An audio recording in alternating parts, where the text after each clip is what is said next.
is so good. Welcome to Positively American again. I'm glad you said something because I couldn't remember the name of the show. Jesus criminy. Do you want to try that again? No, that's good. No. You're in the right place. He knows where we're at. Just in case. John Dean. Yeah. You can forget John. Yeah. Dean. Jean and Dawn. And me. Jean, Dawn. We're having a couple beers. We're just Joe. enjoying our American freedom. America, yes. And so today, we are going to be talking about gun safety. We're going to be doing a lot. Joe's going to go basically over the quick part of it, of what to do, what not to do. Joe is a certified instructor. It's just kind of a quick, easy video to listen. It's kind of a refresher, too. I mean, a lot of you guys, Americans, do carry guns and have guns, but it's always nice to have that little refresher. And I know that there's all these new gun owners, too. Yeah. They may have never handled it before, but there's certain safety rules that should be followed every time. Yeah, if you follow those safety rules, we'll give you 4 basic safety rules plus a few extra bonus rules. If you follow those rules, you're going to be okay. And the number one is, we may be having a beer right now, but we will not be handling firearms after these beers. So we're just telling you that in the little closure down below. No beer, no alcohol, no nothing before we touch guns. And should be your motto too. Yep, beer is always after guns. And there's not a gun anywhere in this vicinity. All guns are locked up right now. Yeah, we're just drinking.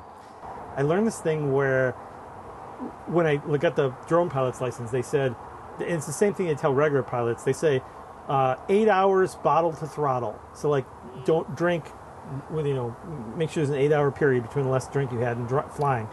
And so I said, Becky, I need something like that has to do with guns. And she came up with 8 hours glass to brass. So she's such a smart lady. So hey, we're gonna go to our footage. We shot it out in the back 40. Enjoy it, and if you guys have any questions after you watch it, just send us a message down below, and hey, subscribe too. There's more coming. There's a lot more coming. Yep. We're starting off slow and steady, trying this out, and we got things to do. Okay, let's roll the footage.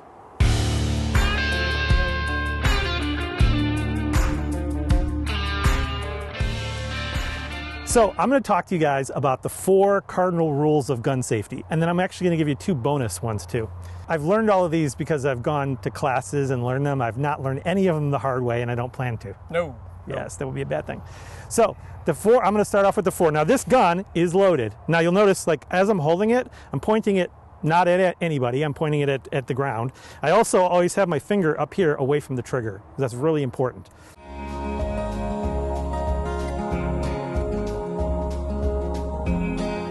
So the first rule is always point your muzzle in a safe direction.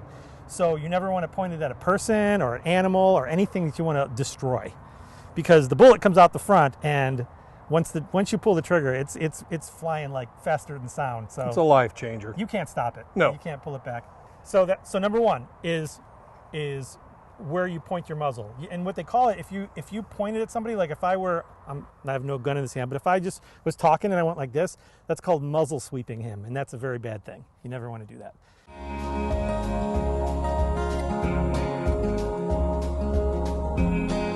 The number 2 rule is always treat every weapon as if it were loaded, even if you're absolutely sure it's not loaded. I mean, even if 3 or 4 people have checked it. And the only time I treat a weapon as not loaded is when it's in pieces on my table and I'm cleaning it. But when it's assembled together and it can go boom, even when it's stored, you want to treat it like it's a fully loaded gun, even though you know the clip's out of it. Yep. Who knows? You may have forgot a round, or your friend looked at it and slipped around it. You Totally. never know. Totally.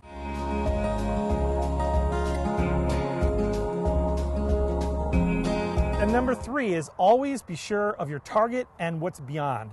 And what that means is, obviously you're not going to pull the trigger until you know you're going to shoot something or someone. And then you always have to be aware of what's behind that person. So let's say you had a concealed weapons permit and you were in a grocery store, and some guy came in with an AK-47 and he started shooting people, and you decided you wanted to be the hero and be the good guy with the gun, and you pull your gun out and you shoot at him. And what you don't notice is just beyond him is a little girl with her mom and dad, and you shoot the girl because the bullet went through him and then into her. Or you could also think about in your yard, if you're plinking in your yard, what's behind you? What's your backstop? what's going to stop that bullet from traveling thousands of feet or yards beyond that point? So Perfect. whether you're plinking or you're actually stepping up and becoming the hero, you really want to think about what is behind you. What is the safety factor? What could go wrong? And you don't want to shoot into a rock pit where it could ricochet. Right. You want a nice Like an earthen berm. Yeah, earthen berm or logs or something you know that is going to stop that bullet from traveling somewhere else. Yeah.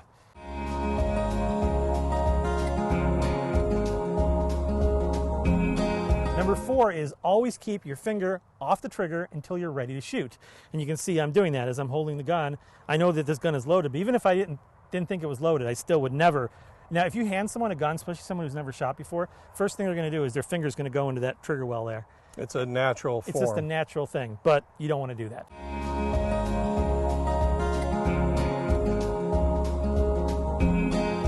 The number 5, this is a bonus one, is keep all guns unloaded until you're ready to use them. Now that always kind of stumps people because they say, okay, well, yeah, if you're just a person who maybe just plays with your gun at the range and you don't carry it with you on a daily basis, the best idea is to put the guns away in your safe unloaded.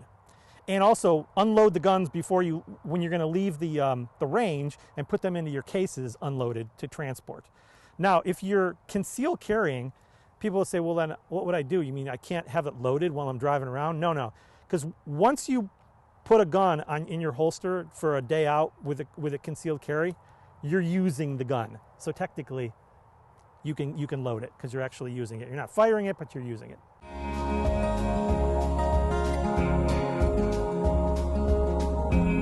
Number 6 is always check to see if a gun is clear before handing it to another person, and have them check it as well. Now, if I was going to hand him the gun and so he just wanted to check out my gun, I would do what's called clearing the gun, where I would take the ammunition out of the gun. And this is where order is very important. What you want to do is you want to squeeze the button that pops the magazine out, and then that's the first thing. You always take the magazine out first, and then the next thing you do is rack it so that it expels the round into your hand or onto the ground.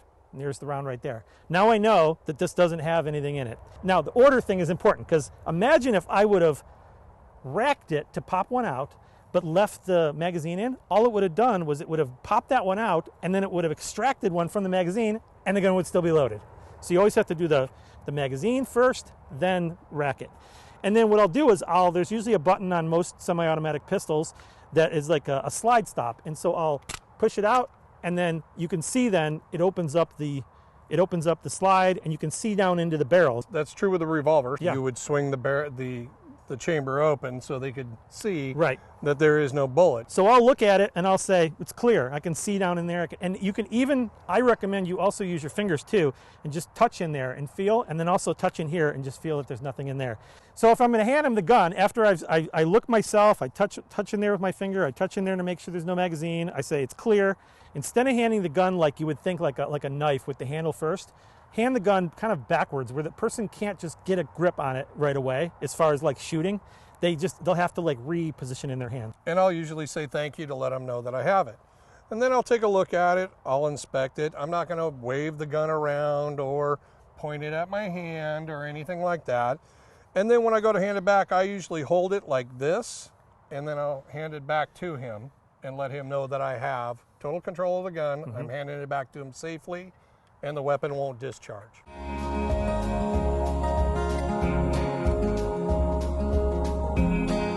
So here's sort of a bonus I thought of when we were just shooting this, and that is that if you carry a gun holster, either a holster outside or inside the waistband of your pants, it's always better, especially if it's inside the waistband of your pants, to holster the gun when it's not on you.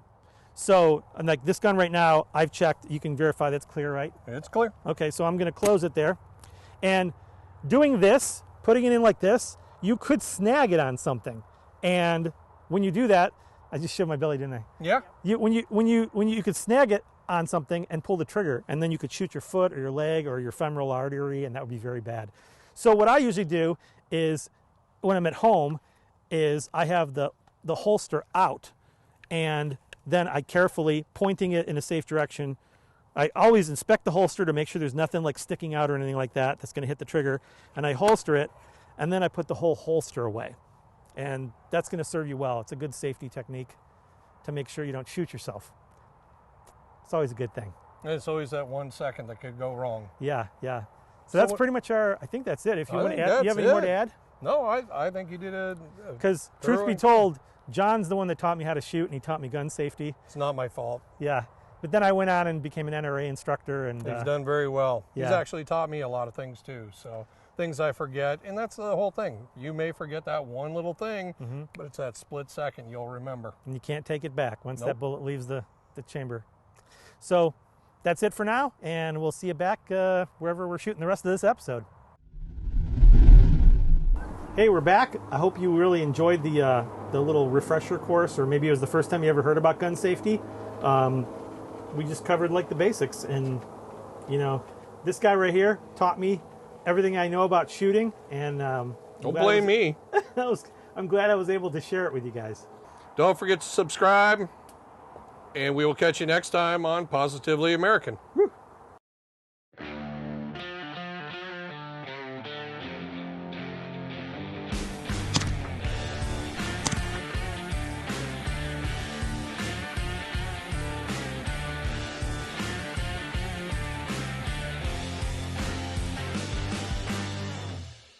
That is so good.